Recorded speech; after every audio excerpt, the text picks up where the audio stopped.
All right, guys, welcome back to another video. And today, I have a very interesting guest. Today, the great Car. No, I'm just kidding. It's my boy. Hey, bro, give your intro to yourself. What do you do? What's your name? Everything. Yeah, name Jason. If you want to call it Ecom, I don't know if that's the word nowadays, but focus on building the world's first ever magnetic windshield protection for RVs, UTVs, heavy equipment, marine, anything that has a glass that goes down a road.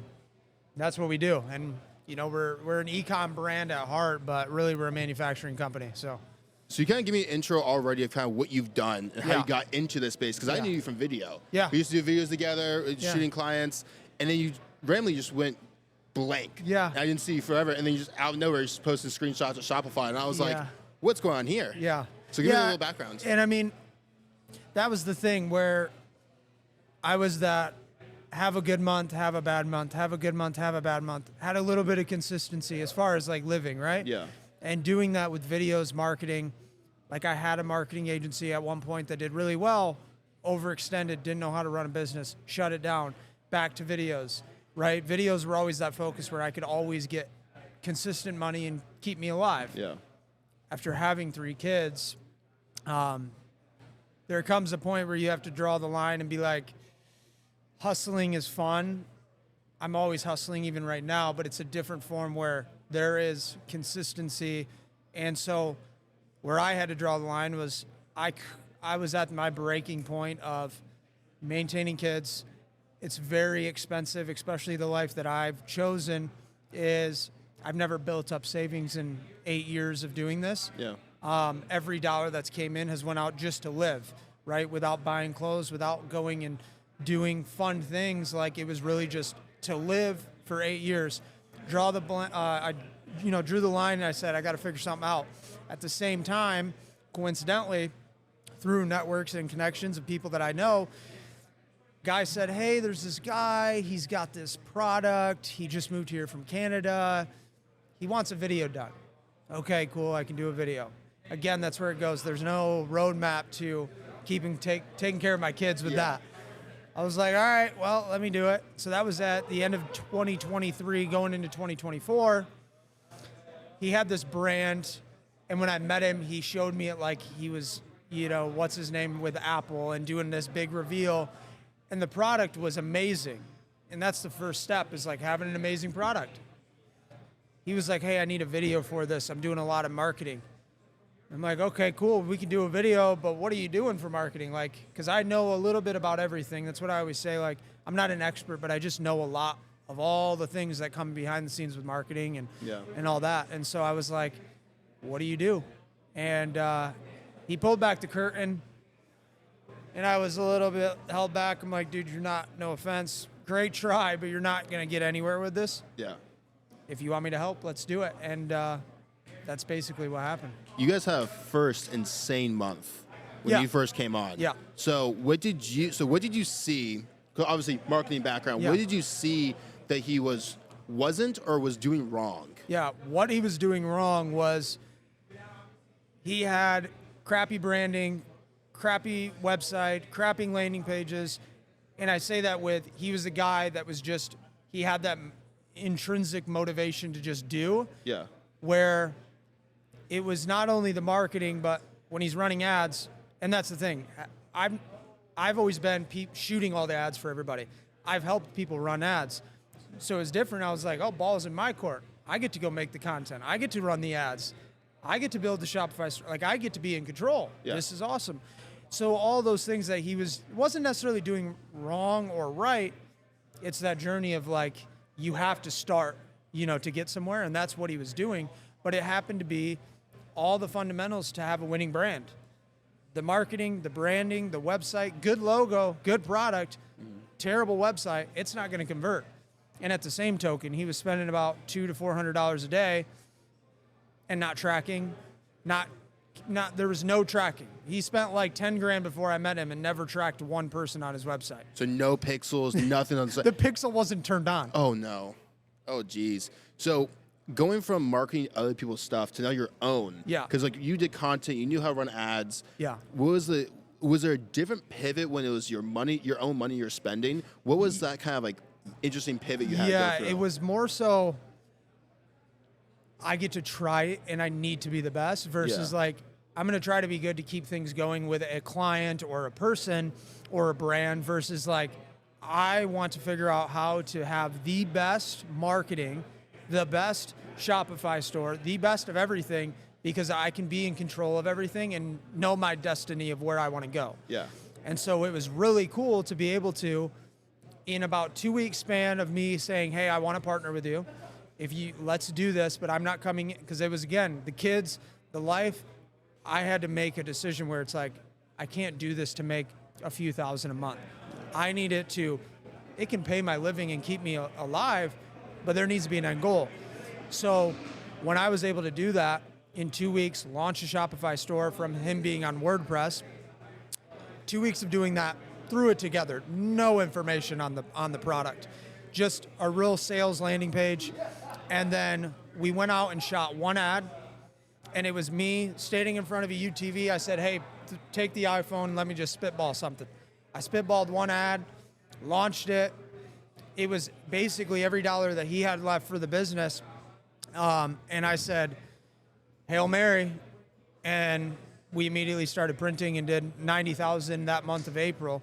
And then continuously. Do you still use that same creative right now is running right now. And still is printing. It the best performing one? Kinda. We have an AI one that I did in like May that's doing really well. With just like static images with AI going over it. But all the ads of me from last year are still performing. But now where it's like beautiful because we get to go like in the next few weeks, we're shooting like legitimate commercials, like top tier scripts, like the whole nine. I'm going to be dressed up like a scientist. Like it's going to be next level. So that's where it's really cool to know, like me being a selfie, I've shot just very off the iPhone, and I come from UGC content. Yeah. I come from the videos of like wanting the best video, but at that time I knew it would work, and so we just run with it. Are you seeing more professional or like very raw videos working well for you guys? Raw videos are working well, but the brand that we have with the AOV being over $400, you can kind of think of it like WeatherTech. WeatherTech is floor mats. There is people that know WeatherTech, they know it's a premium brand floor mat. You can go on Amazon, you can go anywhere and get floor mats. There's that sense of brand credibility that's there, and that's where I think the actual quality, and our demographic is like 40 to 65. Yeah. They're used to that raw, like real commercial vibe from a television. Yep. So I'm going to bring that to them and do that. But we also have to match the brand. I think UGC is good. Super raw footage is good. But having that brand of like a WeatherTech, I need that Black Magic 4K, like really scripted type content to really make it the value there of like we are a $400 product, because people still think we're just a Chinese company. Yeah. We get it all the time. That we're just a Chinese company and we're a scam. And then they get the product and all of our reviews say the three things: quality, quality, quality, quality. Like Done. Barma. Yeah. So, okay. So we're talking about like your audience for a second. Did you like build out a perfect audience in the beginning? Like, do you know who your audience was before you started? Yeah, I didn't know. I mean, I could have guessed, right? Like I know a 25-year-old probably isn't going to have a camper. Yeah. Or a side-by-side. So I knew that, and knowing, my partner, where he's at in his life, he's twice my age. I knew that audience, but I figured I say a little kid like me on a video on an ad selling a $400 product, I don't know if it's going to work. We tried some with him, even in it. They did well, but I can capture the audience and they just buy the shit. Like I saw one video you had. It was a testimonial video. Yeah. It was a fantastic testimonial video. The guy was talking about how he had it was a $2,000 replacement, where he just bought this product and would never had a problem before. Or is your goal to like make more of those testimonial videos? Yes. Yeah. Testimonials are good because it's the relatability. Yeah. But yeah, we've had all my testimonials are like crazy stories where they saw our ad. He saw our ad last summer, didn't purchase, had a whole year of nothing happening with his glass. And then it shattered. It was $1,200 to replace. The average downtime for an RV is like 2 to 3 months. So now they're 2 to 3 months without their camper. They got to put like tape over it. So that happened.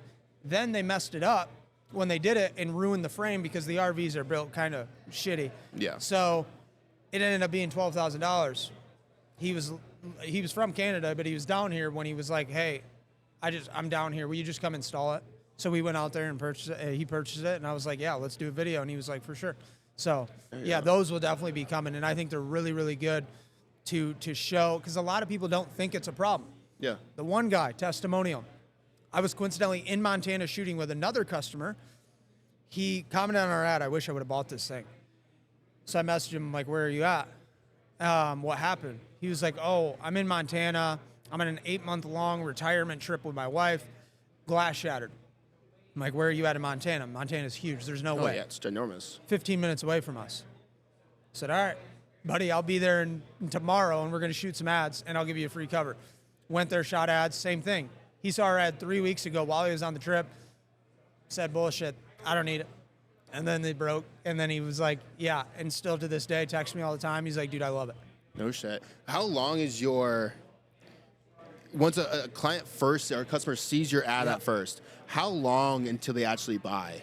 Our conversion lag is around 7 to 10 days. Oh, okay, so pretty quickly. Yeah, pretty quickly. I think it has to do with them getting their checks, or, last year our AOV was around $290. First time going around, we were just trying to sell.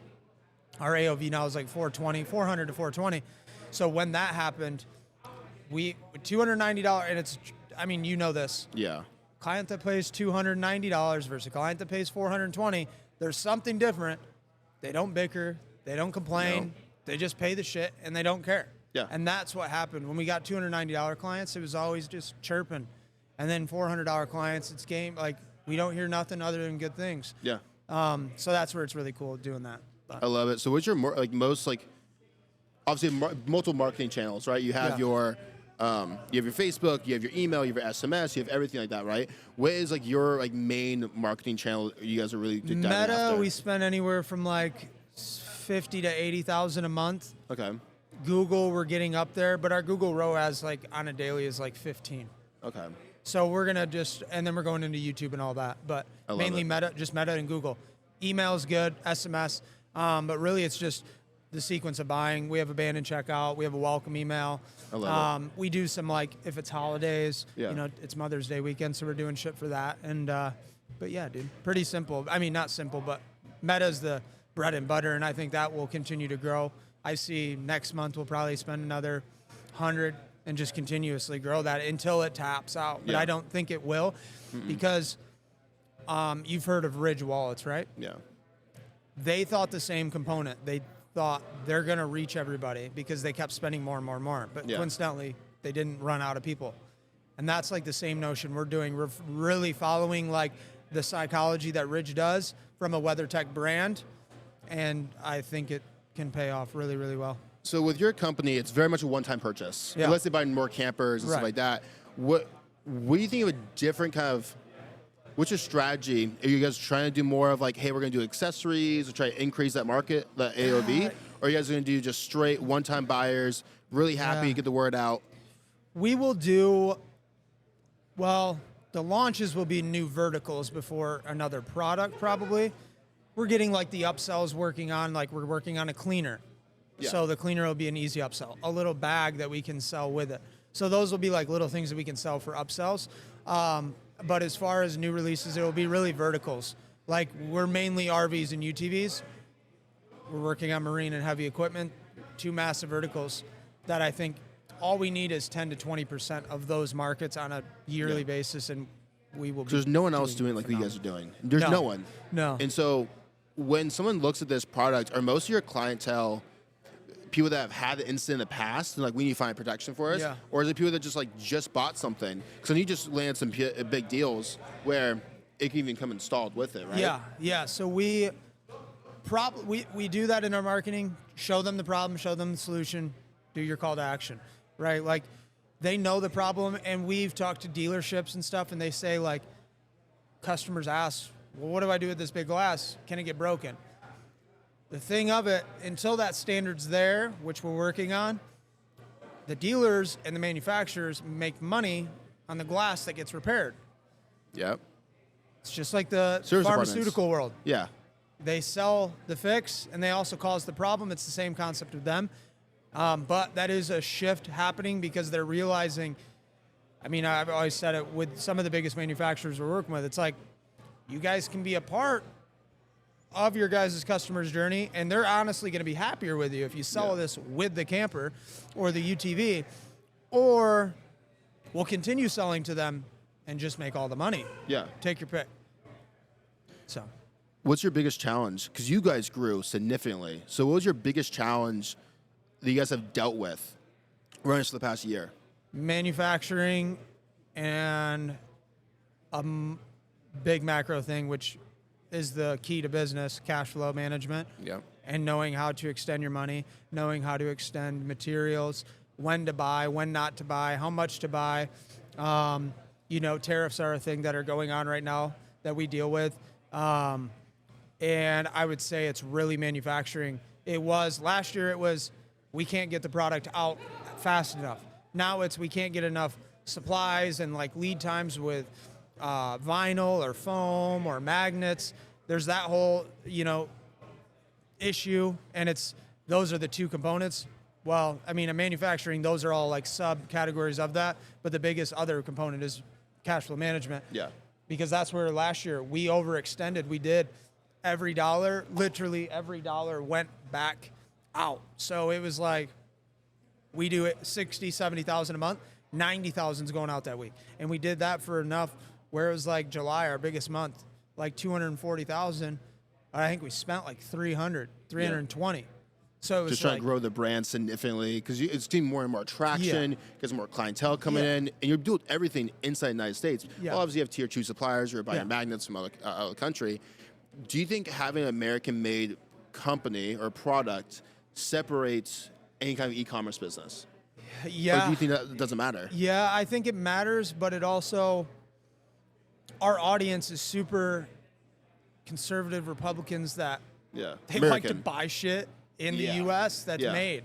When we personally call people, we tell them that it's made. If there's an issue, it's taking longer, whatever, they're happy to wait because they know they're not buying from China. And it's like no diss. They just know the quality they're going to get.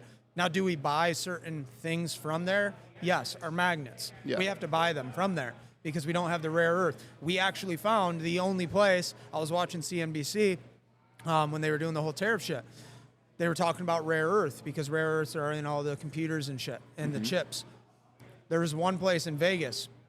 They were like, yeah, we can help you, but not until middle of 2026. It's like, all right, well, that doesn't do us any good. Yeah, no. So we got to keep going overseas. But yeah, I think made in USA works compared to, there's also people that say things are made in the USA that aren't made in the USA. Yeah, they just package it here. Yeah. They go smack it on there. Isn't there like a thing where like if you just like do one thing, you can say it's American made? Kinda. Sean Whalen actually got in a lot of trouble from that. Yeah, his shirts. He just printed. Yeah. He printed it, got the shirts from China, printed it. Even with us, we have to do that where we don't really, we say made in USA, but we also say manufactured in the USA. Yeah. So that way we know, we kind of play that gray area where it's just like, it's not the product's made here.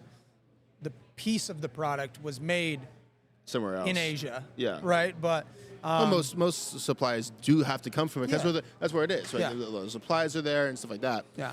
So what was one thing you would tell yourself if you had to restart again? Yeah. As someone that does e-com, fresh into it, you can take your time on this one, but what's like one piece of advice you're like, man, I really wish I could redo this or did it differently? Nothing I would do different specifically with this brand, right? I've never done e-com. I always said like a few years ago I wanted to do e-com. Yeah. But I would say you need a good brand. Like you need a good brand, and that's it. Like product and product development. I couldn't imagine selling a $50 product. No. But I almost think it would probably be way harder because it's so saturated with all the miscellaneous things that people sell. So there's also pros and cons. I think the timing, I think it's Josh Snow says it best. Like part of it's luck, part of it's timing. I think both of it happened coincidentally at the same time. Part of it's luck. You know, God bless Keith for coming and meeting him and being able to be a part of it. And I think the timing was there, you know, just because it was just God's timing. Like, I don't know. But I think there's really nothing I would go back and do differently other than Ecom making and manufacturing. Like, I knew nothing about manufacturing. Yeah. I have found ways to speed things up in manufacturing, and I'm learning how to develop that skill. But it is insane. Whoever's in manufacturing, mad props, because assembly line, speed. We had a couple guys come down and look at our company. They were like, how many footsteps does he take in a day? How long does that take for him to walk from over there to over there? If that takes a minute and they do that 60 times, that's an hour loss in between the walk for them to take one product over there. And I'm like, I don't know. Yeah. I don't know. That's so minute. It's really trying to optimize it. And you brought up Josh Snow. Josh was an amazing guy. Yeah. I've had a few times I sat down and talked to him. He's been a good mentor for you. Yeah. What's something like you've learned from him that you're like, Yeah. man, I'm taking that to heart? Well, and you know, we've had some great conversations, and Josh came down and spent a good amount of time at our facility, and I'm very thankful for that because he opened our eyes. He said, you guys can't keep doing what you're doing or you're going to fail. And you know, there's a lot of ecom people in the space, but there's two that were doing it at a very high level. One, Josh Snow, and the other guy is Cody Alt. I've never heard bad things about them. I've never heard they're scammers. I've never heard all these different things that you hear a lot of these ecom gurus talk about. So, you know, a lot of it was just mentorship advice. Like, guys, I've never played at this level. I've never had an ecom company, and we're doing really well, I think, from what I see. We're still, you know, peewees in the space, you know, peewees. But I'm so much engulfed in consuming. I've consumed probably every podcast there is, that if it goes with Josh or anybody that's playing it at a high level, I analyze the hell out of them. I'm super analytical, and I think of every little component. Like, when I look at anybody's website, why is their website like this? Why is that font different? Why is that button there? Like, those are the little things that seem stupid, but like, that's what I paid attention to. And I've looked at branding, and you can see the brand. Like, it's super. When I met Keith originally, he had this logo, he had fit underneath here, he had a thing around it. I said, if we're doing this, we're cutting all that out and we're just having this logo. Just that's the what icon. I want everybody to know. They don't know it until they know it, but when they do, they'll know it. You know, there's other things that we want to get into, and we want to launch Fit Energy and all these different things where this brand will hopefully become a household name. But that's where I've analyzed it so much, where I'm thankful for all that these people share, because there's so many little golden nuggets, right? I've consumed every podcast, and I take one little golden nugget. It might be 2 hours long. I might know half the shit or understand it, but there's one little component that I take, you know? So. No, I like we talk about branding a lot, 'cause that's the first thing. So we run a fractional CMO offer. So anytime someone comes in, the first thing we do is brand, because that's what people are going to see. They're going to understand right away. You see over 10,000 ads a day, right? So you have to understand what they do, how they do it, and the quality of it. Yeah. So what do you see makes a good brand? Is there categories you look at? Is there certain specifics? Like, that's a great branding. Yeah. What would you look at for branding? You know, I think the biggest component of the branding side would be, what does it make them feel when they see it, right? There was a study done with Apple and Microsoft, and I don't remember Tony Robbins talks about it. The way they feel when they look at, or it was, it might have been Apple and the IBM logo. I can't remember exactly. But there's that sense of feeling that you get when you look at a good brand. Yeah. You know, I'm huge in that. Like, I that's what I look at, number one. Like, how does that brand make me feel as the logo? What is their vibe like, you know? And then it's coming down to the fundamentals of like the macro or the micro and macro things of that brand, the website, the domain. How does their advertising look like? Because it's all got to match to a degree. You can't have videos and good videos and a shit website. You can't have a good logo that's white and then your text is purple. You can, but then you have if you have all these different color schemes, like it's all got to match. And we went through a few different ones at the beginning and fast. We went through blue, we went through green, we went through orange. Like we went through those very fast, but then we found the green matches. It's outdoorsy. The white, the little logo, the greens, the dark greens, the light greens, the blacks, like those mesh with that brand. But I think it's all those little components. But I mean, brand, it just comes down, like sales are cool. And I think you can have a shit product and sell it. Yeah. You really can if you're good at marketing. Yeah. And you don't need a good brand.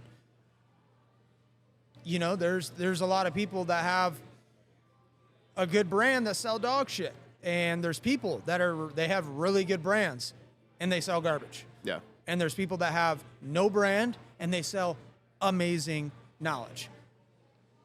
And, you know, that's one thing I've learned in the last few years. It's like, there's a lot of people that have good brands, but they sell garbage. Yeah. What's your guys' next steps? What's your next thing going? You don't have to give the secrets, I know. Yeah. Actually, I'm going to bring it back because I have one question I want to ask. It's really good. Because you're the only one in this space doing it well. Yeah. How is it having so many eyes on you? The craziest one was when we don't have tons of eyeballs, right? Because it's a very specific. It's very niche. Yeah, super niche. And there's a couple verticals. But when we got one email from one of the longest standing RV manufacturers in the space, hey, how'd you hear about us? Oh, because the glass manufacturer VP saw you guys and he was like, hey, if you're going to do a cover for a glass, like get these guys, right? And there is like one competitor, like they're not even really a competitor. Their products are different, but it's insane in 1 year to be on the fence. Well, we already landed one manufacturing contract.